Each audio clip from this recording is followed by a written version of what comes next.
Hi, everybody. Again, it's Leslie with a workshop on emptiness.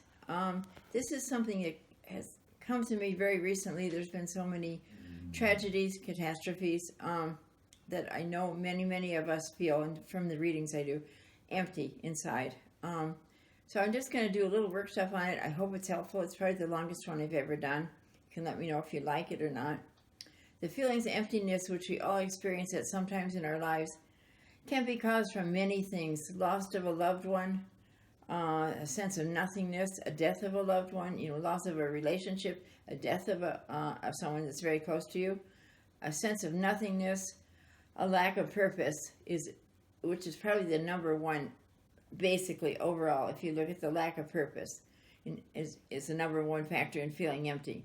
Hopelessness and isolation are another, and also feeling very disconnected. A relationship that leaves you feeling empty is caused by your needs not being filled, not being interested in you as someone not. Let me start again. A relationship that leaves you feeling empty is caused by your needs not being filled. If you don't know why that should feel that way, someone not being interested in you and leaving you in the middle of the night sometimes leaves you wondering what is going on. You are feeling used, and there is no intimacy. And that's what we all crave, men or women. We want the intimacy. I think women crave it more. The intimacy sometimes is more important than anything else. When I say intimacy, I mean someone close to us, someone that cares, someone that gives us a hug, comes up behind us, and says, you're cooking or something, says, well, you've had a hard day, you're doing a nice job, that was a great meal, whatever. Sometimes your needs not met in childhood can cause emotional voids also. Some things we can do to fill the emotional voids are facing the emotional void, facing it, realizing it's there. If we choose not to face it, the void, we find its origin and heal it, then we will most likely fill the void with the wrong things. We will engage in self-destructive behavior such as drugs, alcohol, unhealthy eating patterns, obsessive behavior, recklessness, become a gambaholic, many things. Also, when we fail to consciously face our emotional void, there's a good chance that we will be controlled by others or taken advantage of as we seek to fill that void in all of the wrong ways, wrong places, and with the wrong people. First thing you need to do is confess to yourself only, and maybe to the people that care, by admitting to yourself that you have an emotional void and you feel that way. The second thing is to describe. I am defined an emotional void as the empty space that lacks meaningful emotion. Write out what you are feeling or list emotions you are missing. And if all you can write is in this step is empty, numb, nothing accepted, that is okay. But don't expect somebody else to feel it totally either. Don't be waiting for someone else to feel it, because it just has to happen. The third thing we can do is identify the distractions. Have you been filling the void up until now? Excessive food, drugs, sex, work, studying, exercise, football games, video games, online surfing, people pleasing. It's taking care of others, rescuing, being victimized, being controlled, etc. Note all of the ways that you distract yourself and avoid actually feeling something. Note any self-sabotaging behavior, and that's a big one. Many people get to a point and they self-sabotage a relationship, especially in things. Give attention to the ways that you have been failing to respect yourself and allowing others to take advantage of you, or ways you have become excessively attached to something or someone. Discover the origins. In step 2, I suggested writing out what you are feeling. And although you may say you feel nothing, now write out or list any past pains, hurts, disappointments, rejections, losses, or traumas. These are your gateway to the origin of your emotional void. Share. Choose a person you can trust, someone who is accepting, and share your experience and perspective. Read to that person what you have written to so far in the above suggested exercise.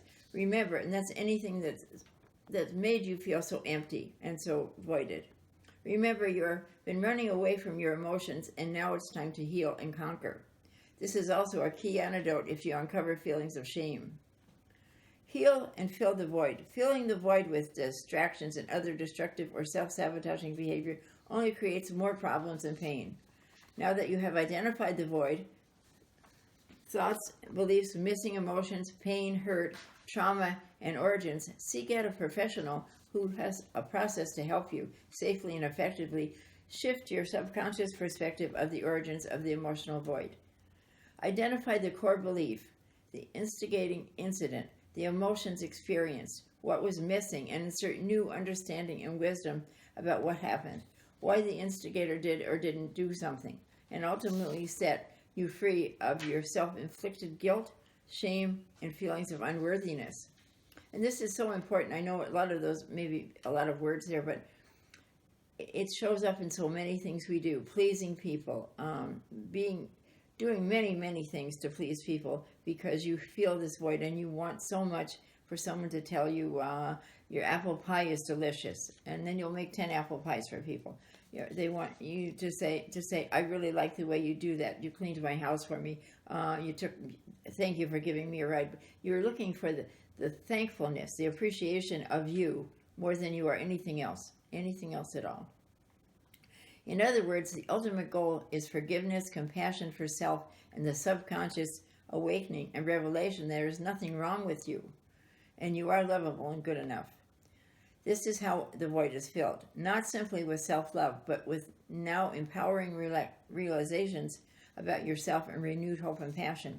I knew someone, just a little sidebar here, I knew someone who came from a very malfunctioning family, divorced family, deaths, and so forth, and I did readings for her, and she didn't really recognize it. She just kept going, and the only thing now is she's not recognizing the fact that she is a good person. She still feels guilty about everything. She's still looking for that approval. Remember that as you grow, if you did all the work, just keep growing. Just keep growing. Additional tips: dealing with negative thoughts. Practice observing your thoughts without responding to them. Do practice that without responding to them. In other words, don't picture yourself being as you were 30 years ago, 20 years ago, 10 years ago, especially if you've grown and you're really another person now. You're the same person, but you've outgrown all those negative feelings. Listen to your thoughts as a detached observer, not as someone who's going to go back to where they were 10 years ago, for instance. That way, you did not react to them and they have less power over you. Ruminating, write out those. Ruminating means, I'm sure you know, saying something over and over or going through it on your mind over and over. Write out the thoughts so they do not wake you up at night. Observe the thoughts that are suggested above and take action to resolve the pressing thought. Purpose and meaning, I believe, is one of the greatest causes of general anxiety and general emptiness in today's society. It's a lack of purpose and meaning. Decide to seek out your purpose, no matter what it is. Most of the time it's helping someone else in some way, a career that's helping someone else, something that you believe in that you can do, that will make you feel good about you. What you can contribute to this life, how you can help others. What is the best use of your skills, talents, and gifts? And we all have them. God has given each one of us that. And He gives us every day our needs. Finally, remember that although you might be feeling an emptiness or nothingness right now, you have the ability and opportunity with the right help and process to take control of your life, to be free of the past, and to feel alive again, and to live with passion and hope. I hope that you like this. I hope it's helped anyone. If you'd like some copies of this, I guess we can take it and put it on the internet for you instead of sending it out to you. It'd be easier. Just let us know. Okay, bye-bye. Have a wonderful day and God bless.